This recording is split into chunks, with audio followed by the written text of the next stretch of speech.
Housework is women's business. How shameful to ask your husband, says the husband with a smug face, ordering his wife to do the housework even though she has a broken bone. I think it's the husband who should be ashamed. Is divorce the only option here? That's what I thought, and then our quiet, book-loving daughter dropped a bombshell. We have another child in this house, right? I wonder if it's my little brother? My name is Kay. I'm a fearless 65-year-old who grew up in rural Wyoming, not afraid of frogs or worms. On the other hand, my daughter, who was supposed to grow up in the same rural Wyoming, grew up to be a fragile baby who is even afraid of ants. I wonder if the difference is whether she played in the dirt when she was young or not. There was a time when I regretted a little that I grew up in Wyoming. It was the story of my dark married life. Back in my 20s, my boss at work suggested that I meet a man. It wasn't exactly a formal matchmaking process, but the man was a business client who was about 3 years my senior. That man later became my husband. It may surprise some that I was introduced to someone by a coworker, but in the countryside, it's not uncommon. I don't know what it's like in the city. I've never lived in one. But in my region, even the professors from the university would recommend blind dates to single women. It was a strange tradition. Being older, my husband was knowledgeable about things I didn't know, and his stories were always interesting. He was deeply trusted by his superiors, incredibly gentle, and was an impeccable man who was attentive to the delicate aspects of a woman. Seeing him, a man who seemed to know everything, through slightly starstruck eyes, I believe it was only natural that I ended up marrying him. But now I think, I wish someone had slapped me on the cheek at the same speed as a fastball from a top baseball player, and told me not to marry to him. Our dating period was half a year. We didn't live together before getting married. We quickly got married, and before I knew it, we had a child. Because our dating period was short, it was fun to learn about him in ways I hadn't known before. But when our child turned 2, I started to see things about him that I would have been better off not knowing. Until then, he was reliable, listening to my stories and occasionally giving me advice. Today my boss was bragging and didn't even realize that I'm the one supporting him. It's really frustrating. Despite the fact that I'm the one supporting him, he acts so important. Yes, you have it tough too. There's always something at work. Me too. I don't need to hear your story. Huh? Well, my husband started cutting me off when I started talking. He just wants to talk about himself and wants me to listen to his stories only. It's as if he thinks of me as a trash can for his complaints. He does occasionally listen to my stories, but as soon as the conversation starts to get a bit exciting, he cuts me off with, that's enough. It's too long. Get me a beer. Even when it comes to our child, he was the same and I couldn't consult him about parenting. Looking back, our dates were always without alcohol. Because he used to drive me home. Is it because he got used to me as a wife and got into a routine? Or is it that his true nature comes out when he gets drunk? No, it could be both. He would have been a great husband if it weren't for the drinking.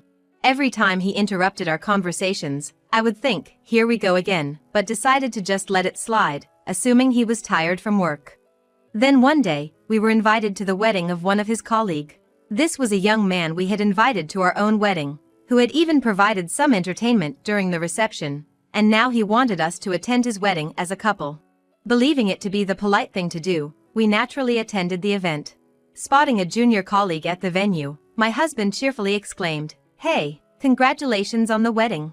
He put his arm around the groom, dressed in his tuxedo, and delivered his warm wishes.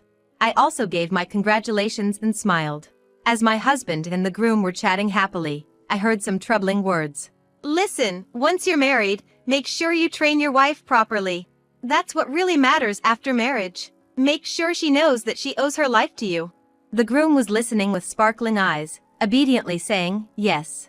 But I was mortified to be there. Educate your wife? What on earth were these men talking about? Shouldn't they be the ones receiving an education about basic human rights? Naturally, with the festive mood, I couldn't confront my husband and say, "What are you talking about?"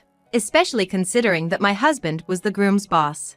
So I postponed my lecture for when we got home. Once the ceremony was over, and we returned home, my husband started drinking and I broached the topic. "You know, you really shouldn't talk about educating your wife. Maybe men feel that way, but women just find it unpleasant." I tried to be as polite as possible, considering his mood, as he was happily drinking. However, he retorted, What? You think that way too? Huh? I thought you were different because you do the housework and keep the house clean without me saying anything. I didn't know you were one of those women who don't appreciate their husbands. I was stunned at my husband's words. Sure, I had been playing the role of a wife, imitating what I saw my mother do when I was little.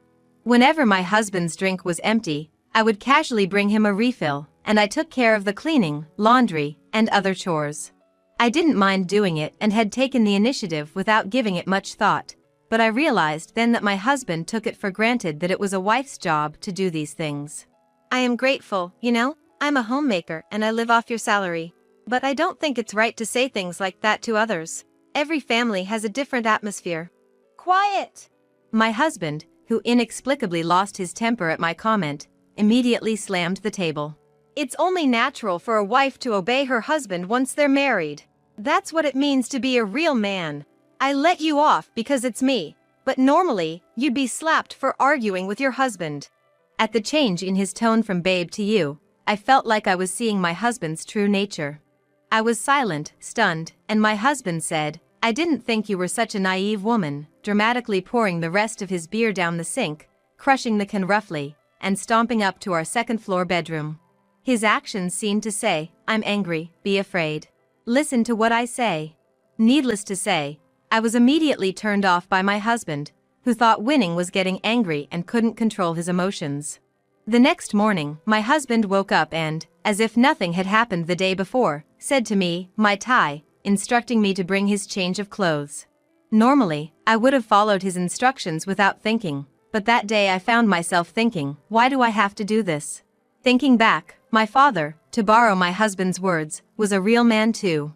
My mother always looked after him, and I grew up thinking that was what marriage was supposed to be.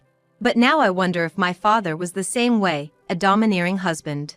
Back then, without the internet, it was hard to know what a domineering husband was. I could only get an idea from a story about a domineering man, but the man in that story seemed much more loving than my husband. At least in the story world, there was no terrifying sound to scare the other person. Despite my husband's nonchalant attitude in the morning, there have been changes since that day. For example, my makeup. When I tried a slightly brighter pink eyeshadow for the spring, he shouted at me, a married woman shouldn't use a color that attracts men. Turning the situation around, I could have retorted, would you be charmed by a woman in full pink, like a Barbie, but responding would have been bothersome, so I kept quiet. Moreover, when I tried to style my hair a bit according to the latest fashion trends, he'd yell, at your age, don't dress so horribly. Do you want to embarrass me? After he comes home, his commands like dinner, and hey, where's my water, have been treated as normal due to the environment I grew up in. However, even my own father never made remarks about his wife's appearance like my husband does. Ever since I began to object, my husband started to enforce his idea of what a woman should be. I love my parents, but I think if I'd been raised in a more egalitarian household, I would have realized my husband's abnormal behavior sooner. Reflecting upon it, there were many instances that come to mind. From then on, I gradually started to feel sickened by my husband, but I had a 4-year-old daughter at the time. She was already attending kindergarten, and if we divorced, I was worried about having to move her to another school and whether I, as a stay-at-home mother, could make ends meet.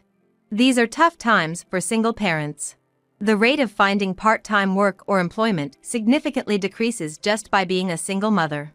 I decided to keep living with my husband and save up money by working part-time. That's what I had in mind. Hey, I want to start working part-time. Believing that there's no time like the present, I had seized an opportunity to express my desire to work to my husband. But the next moment, there was a loud sound as my husband slammed the table. I found him standing there with a livid expression. I was so surprised that I shrunk back and was at a loss for words. You want to work? Does that mean my earnings aren't enough for you? Since my goal was to get a divorce, that statement was somewhat true. No, it's just that I'm afraid I'll lose touch with society if I only focus on raising our child. And I might end up teaching her outdated values if I don't keep learning from society myself. Are you trying to belittle my income with those words? No, I get it. You just don't want to do housework. Even if you do start working, I'll make sure you handle all the household chores. His misjudgment was truly off the mark, and it made me less willing to do housework. I finally lost my temper and blurted out, "I'm tired of living with you. Let's break up." He must not have seen it coming. My husband was gaping, his eyes and mouth wide open in shock. Do you realize what you're saying?" "Yes, I'm well aware that it means I'll be better off. I'll take our daughter with me. I can rely on my parents for a while, and I'll figure out the job situation." It was a bit embarrassing to admit that I would rely on my parents, but I figured they would forgive me once things had settled down and I was able to help them out again. Phew. It was in that moment that I realized just how abruptly a marriage could come to an end. "Wait, reconsider. I was wrong. Actually, I don't even know what I did wrong, so I need you to tell me. I'll change." My husband's words, admitting he didn't even know what he'd done wrong, were refreshingly honest, and I found myself appreciating that. It was only natural he didn't know since our way of thinking was fundamentally different. It was much better than him pretending to understand and just apologizing. I sincerely expressed to him that I was tired from our differences and the issues I had with his behavior and that I couldn't envision a future where things would work out. "I truly didn't realize that I was making you suffer so much. I'm sorry." "I wanted to talk about it, but you always interrupt me, and we never have a proper discussion. I'm just tired." "I promise I won't do that anymore. Won't you give me another chance? It would hurt too much to be separated from our daughter, and from you," my husband said, tears streaming down his face. This was the first time I had ever seen him cry. Despite everything, it was hard to see the man I loved, the man I had married, in tears. I knew how much he adored our daughter. So I laid down the law, saying, "There's an old saying, even the patience of a saint has limits, but I'm no saint, of course I have a limit." We both gave ground. I abandoned my part-time job ambitions, and he agreed to rethink his attitude, which allowed us to back away from the brink of divorce. We've had close to 7 peaceful years since then. Well, there were occasional flashes of his overbearing husband routine, but I believe he managed it well in his own way, quickly apologizing for any slip-ups. So, I let those go. However, one day, it was decided that my husband would go on a 2-year business assignment alone. The idea of making our elementary school-aged child switch schools was too heartbreaking, so my husband chose to take the assignment alone. However, this decision would drastically alter the fate of our family. When he returned from his 2-year assignment as scheduled, he had become even more of a domineering husband. Living alone on assignment. Maybe it was the backlash of having to do everything for himself? Or perhaps his promotion, where he was ordering around subordinates, had somehow crept into his behavior at home? I didn't quite understand the change in his mindset, but it was clear that his time alone had fostered an even more self-centered and troublesome husband. To give a small example, after he came back, he frequently forgot to turn off the bathroom lights or left the tap not completely shut off. Of course, I scolded him for this. After all, the electricity and water bills are nothing to sneeze at. But then, he would retort, "It's my money, so I can use it as I want. Besides, if you see the light on, why don't you just turn it off instead of nitpicking?" Despite my telling him it's wrong to leave things on, he would become irrationally angry, saying, "The one who notices should naturally turn it off." Criticizing me for this shows how petty you are. His reaction was simply ridiculous. Pigs might fly. Lastly, maybe because his place of assignment was close to his parents' house, he visited them frequently. Whenever there was a small incident, he would say, "My mom is old, but she doesn't mess up like you do." For instance, if I had served deli food because I didn't have time after a neighborhood gathering, or if I served leftover ingredients from our child's picnic lunch, he would criticize me relentlessly. Our child happily eats the food, and it's not like I'm serving deli food every day. The picnic lunch ingredients were homemade. Sure, I occasionally take shortcuts, but what's wrong with relying on convenient options now and then? Running a household is hard work, you know? I'm raising a child, attending open school days, and going to PTA meetings.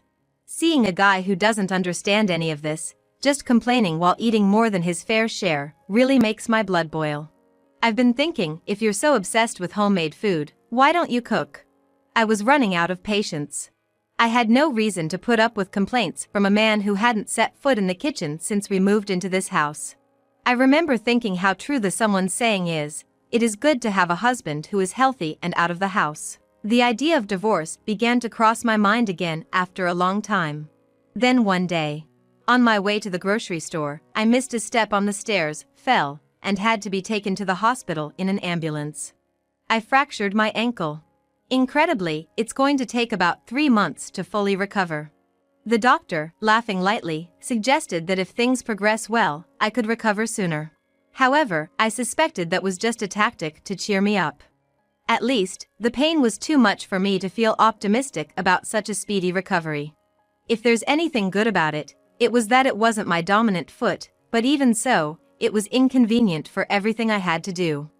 Being taken in an ambulance meant I had to ask my husband to pick me up, which made me feel a mixture of guilt and reluctance. When I thanked him for coming to the hospital, he, ever the charmer in public, said, "I was worried. Does it hurt?" in a gentle voice. If he could keep up this attitude while I'm injured, that would be a relief. My hopes were brutally shattered later. It happened when I returned home. "Where's dinner?" my husband asked, so I suggested, "It's hard to do the housework with this foot." "I'm sorry, but could you help with the housework until my foot gets better?" We could even share the work in the kitchen, each of us doing what we can. I thought that even my husband wouldn't say "I don't care, you do it" to the injured person right in front of him, but he retorted, "Huh, what are you talking about? Housework is what women do. Know your shame to ask your husband." With a self-satisfied expression, my husband raised his voice as if he were stating the obvious. "Even when your wife is injured, you're absolutely unsparing, I see." It was the moment I felt not just astonishment, but even contempt. It seems we have another child in this house. My little brother, maybe? The one who smirked and blurted out this while resting her cheek in her hand at the living room table, possibly in the middle of her homework, was our usually quiet daughter. My husband reflexively exclaimed, "Huh? What are you talking about? You don't have a brother, do you?" He asked our daughter. "I do. A big little brother is right there." My husband, who was darting his gaze around at the finger pointed at him, looked at me with an expression that seemed to say, "Me." His face was so silly that I was about to burst out laughing. "I said you are a child, a little brother, because your intelligence is lower than mine and you can't even make your own meals. I can make my own food, you know," our daughter chuckled mischievously. "Wait. This is between your mother and me. It's not something for you to butt into. It's like an education for your mother." "Huh? What can a fool educate? There's nothing for mom to learn from someone who can't even bring their own water, let alone make a meal." Our daughter had completely looked down on her father. Normally, I would reprimand her, saying, "Don't say things like that to your father." But well, my husband isn't impressive enough, so it can't be helped. "First of all, I don't really think of you as a father, so don't act so high and mighty, okay? Huh? After all, it's always mom who comes to the parent-teacher conference, and mom who listens to my worries. Even when I was little, when I asked you to play, you were always busy with the horse racing broadcast. No, there were times when I played with you, right? Come on, remember." "I remember being made to weed the garden. Dad was mostly resting. Is that play? If it was a date, I'd have dumped you." First of all, the condescending attitude of "I played with you" is annoying. Our junior high school daughter's sharp tongue, now a bit more precocious, was a clean hit on my husband. "But, there were times when we had family time." "Do you mean when Dad was talking unilaterally? Don't you mean Dad's one-man show?" At our daughter's laughter, I couldn't help but burst out laughing, too. My husband's face was turning red. "I've been loving you too all this time. You haven't done much, have you? If the person you say you love doesn't remember being loved, it's just self-satisfaction." At our daughter's sharp logic, my husband finally fell silent. His figure seemed to shrink a bit. "You've gone quiet. Does Dad have any more self-proclaimed good relationship episodes? I feel like I could refute any of them." At our daughter's grin, my husband just teared up and said nothing. He doesn't do housework or child-rearing, doesn't play with our daughter, but calls himself a good dad, so it must have been quite a shock. But my daughter, still a child, has never acknowledged him as a good father.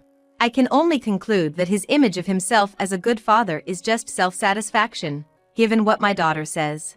"Hey, can I say something I've been thinking about for a while?" Upon hearing my question, my daughter answers, "Sure.